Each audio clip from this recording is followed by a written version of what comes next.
Let's talk now with Democratic Congressman Anthony Brown. And Congressman, you are on the Ethics Committee. What's your reaction to this? Let me start by saying that the House Ethics Committee perhaps fortunately doesn't look at the conduct of the president. That may be the Government Oversight Committee and Reform. But let me say what we saw yesterday and what we're seeing is really unprecedented, where a president inserts himself into a procurement process. This would be problematic whether or not it involved a Trump property or not. But the fact that it includes a Trump property, President Trump directing that an official government business, which is hosting the G7 summit, be held at his property, that's self-dealing at its worst, if not all outright corruption on his part. So you know, this is we've been seeing this time and time again. We see it at the old post office where the Trump Hotel is here in Washington, D.C., and he hosts foreign officials.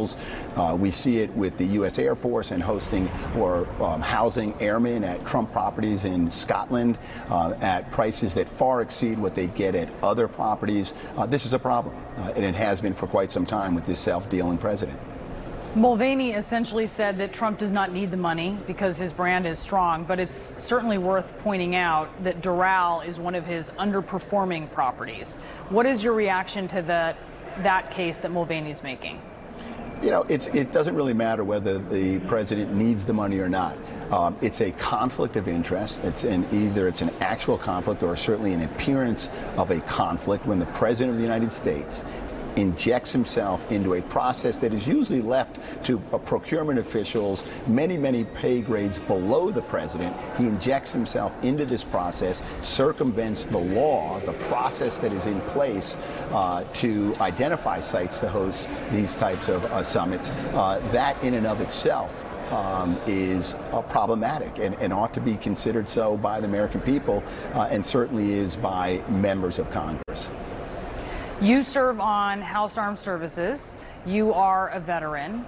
As you are watching what's happening in Syria, the president is making this case that he's stopping endless wars. He's pulling the U.S. out of Syria, even as he redeploys these troops into really the same region. So what do you make about his argument that this is about ending endless wars? Look, I think we can all agree that we don't want U.S. servicemen and women in harm's way unnecessarily. But we also know that when there's a real threat like ISIS, and certainly in this case in Syria, the likely reemergence of ISIS, then having a small footprint like we had with special forces in Syria to train, advise, and assist a much larger Kurdish force, that is acceptable and necessary in order to ensure our national security. What the president has done in sending Vice President Pence and Secretary Pompeo yesterday to Turkey, that wasn't a negotiated ceasefire. That was a capitulation. We got nothing out of that.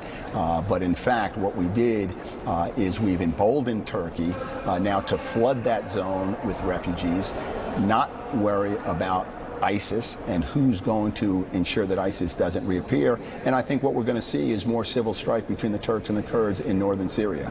And unfortunately, it may cause us to have to return in larger numbers to Syria. I want to ask you finally here about Congressman Elijah Cummings. He passed away this week. He leaves quite a legacy, especially in your state of Maryland. What are your reflections as your state and as your caucus says goodbye to him? Yeah. And we say goodbye to a dear friend, and our hearts go out to his wife Maya, his children, his family, and the city of Baltimore. He was a unique public servant with a keen intellect, a passion for the work that we do. He could bring both of them together just at the right time for the right effect to really make progress and on an agenda that was always focused on the people.